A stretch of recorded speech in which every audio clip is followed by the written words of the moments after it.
পরদিন সকাল। শান্ত খাবার খাচ্ছিল আর মা খাবার বেড়ে দিচ্ছিলেন। একটু পর শান্তর বড় ভাই গলা ছেড়ে বললেন, শান্ত, আমি তোকে সবসময় একটা কথা বলে আসছি, কিন্তু তুই আমার সেই কথা শুনছিস না। দেখ ভাই, কত ভালো আর স্মার্ট ছেলেরা ভিডিও করছে, তাদের ভিডিও মানুষ খুব একটা দেখে না। আর তোর মতো এমন ব্লাইন্ড ছেলের ভিডিও মানুষ দেখবে? তুই যে ক্যামেরা ধরিস, তোকে দেখা যায় কিনা সেটাও তো তুই জানিস না। তুই যে ভিডিও এডিট করিস, সেটা ঠিকঠাক মতো এডিট হয় কিনা তাও তো তুই বুঝতে পারিস না। তাহলে এত পরিশ্রম করে এভাবে ভিডিও বানিয়ে যতটুকু পারিস, মানে তোর পক্ষে যতটুকু সম্ভব এভাবে এডিট করে এত কষ্ট করে ভিডিও করার কি দরকার? আমি তোকে সব সময় যেটা বলে আসছি সেটা আবারও বলছি, দেখ ভাই, মাঠে নেমে পড়। তোর পরিশ্রম হবে না, তুই শুধু বসে থাকবি, আর দিনে অন্তত 500 টাকা তোর অনায়াসে উপার্জন হবে। শান্ত মুখ তুলে তাকায় এবং বড় ভাইকে বলে, তুমি জানো আমার এসব পছন্দ না।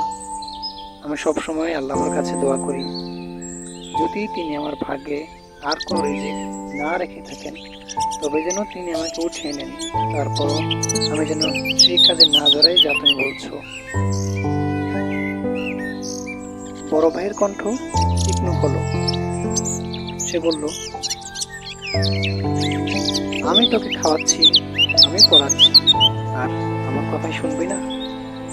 এসব ভিডিও ফিডিও করবি না, তোর জন্য রাস্তাঘাটে মুখ দেখাতে পারি না। যে আমার পায়ের নিচে থাকার যোগ্য না, সে আমার দিকে চোখ রাঙিয়ে কথা বলে বলে আমার ভাই কি শুরু করেছে? কত ভালো ভালো ছেলেরা ভিডিও করে মানুষের নজর কাটতে পারে না, আর আমার ভাই সেখানে একজন ব্লাইন্ড হয়ে মানুষের নজর কাটবে? লজ্জাজনক। শান্ত খাবার ছেড়ে উঠে দাঁড়ায়। মা অবশ্য টেনে আবার শান্তকে বসিয়ে দেয়। এবার মা বলে, দেখ বাবা, শান্ত তো তোরই ভাই। তোর বাবা অনেক আগেই মারা গেছেন। তোদের দুজনকে লালন পালন করতে আমার বেশ কষ্ট হয়েছে। আমি চাই তোরা দুই ভাই একসাথেই থাক। তাছাড়া শান্ত যা করছে তাকে তাই করতে দে, যদি এতে সে তৃপ্তি পায়। মায়ের কথা শুনে বড় ভাই আরো ক্ষিপ্ত হয়ে গেল। সে বলল, তোমার ছেলেকে বলে দিও সে যেন এসব ভিডিও ফিডিও না বানায়, আর আমার মান সম্মান খাটো না করে। সে যদি তার রাস্তা বেছে না নেয়, তাহলে আমি বাধ্য হব কঠোর হতে।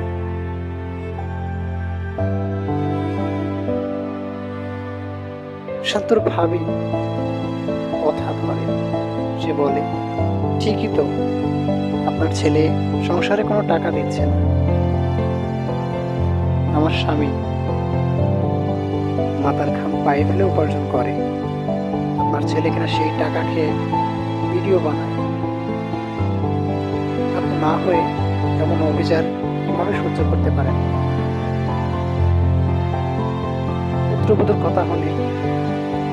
পুত্রবধূর কথা শুনে মা থমকে যান। তিনি কিছুক্ষণ তাকিয়ে থাকেন মেয়েটার দিকে। আবার তিনি শান্তকে খাইয়ে দেন। বলেন, এসব কথা গায়ে মাখতে নেই বাবা, তুমি যা করছো তাই করে যাও। জীবনে কিছু পেতে হলে তোমাকে অবশ্যই বাধা বিপত্তির সম্মুখীন হতে হবে। যদি তুমি কোনো জিনিস সহজেই পেয়ে যাও, তবে তার মূল্য তুমি বুঝতে পারবে না। কোনো জিনিস যদি সহজেই তোমার আয়ত্তে চলে আসে, তাহলে তোমার মনে হবে যে তুমি তো এটা সহজেই পেয়ে গেছো। আর যদি কোনো জিনিস তুমি কষ্ট করে পাও, যদি তোমার কষ্ট হয় সেই জিনিসটা পেতে, তাহলে তুমি সেই জিনিসের গুরুত্ব বুঝবে, সেই জিনিসের কদর বুঝবে। এরপর চলে যায় আরও অনেকটা সময়। শান্ত মন খারাপ করে বিছানায় এসে নিজেকে ধপাস করে বিছানার ওপর ছেড়ে দেয়। মাথায় তার নানান টেনশন। সে তো যতটুকু সম্ভব মানুষের নজর কাড়ার চেষ্টা করছে। অবশ্য তার একটা গল্প তোমার চোখের আলো হব মানুষের ইতিমধ্যেই বেশ নজর কেড়েছে। এরকম আরও যদি দু চারটি গল্প মানুষের নজরে আনা যায় তাহলে ইনশাল্লাহ কিছু একটা হবে। তারও মন চায় না সে ভাইয়ের ঘাড়ের ওপর বসে খাইতে। তারও মন চায় না সে ভাইয়ের ঘাড়ের ওপর বসে খাক, কিন্তু সে নিরুপায়। হাত পা থাকা সত্ত্বেও শুধুমাত্র দৃষ্টি না থাকায় সে উপার্জন করতে অক্ষম। তাই তো সামাজিক মাধ্যমে এসেছে যদি কিছু করা যায়। শান্ত উপর হয়ে বিছানায় শুয়ে আছে, চোখ দিয়ে তার অঝরে অশ্রু ঝরছে। মা কখন এসে পাশে দাঁড়িয়ে আছেন শান্ত সে খেয়ালই করেনি। অবশ্য বসে থাকলেও তার খেয়াল করার কথা নয়, যদি না শব্দ করে কেউ আসে।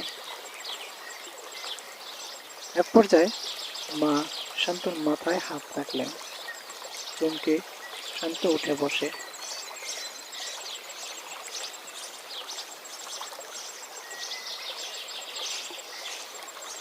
গল্পটি ভালো লাগলে অবশ্যই একটি লাইক দিবেন এবং চ্যানেলটি সাবস্ক্রাইব করবেন। আপনাদের জন্যই অনেক কষ্ট করে কন্টেন্ট তৈরি করি। আপনারা সাপোর্ট না করলে খুবই কষ্ট লাগবে। আর আমি চাই আপনারা আমাকে সাপোর্ট করুন, পাশে থাকুন, আর মন্তব্য করে আপনাদের পরামর্শ জানান কিভাবে নিজেকে এগিয়ে নিয়ে যেতে পারি সেই সম্পর্কে। ধন্যবাদ।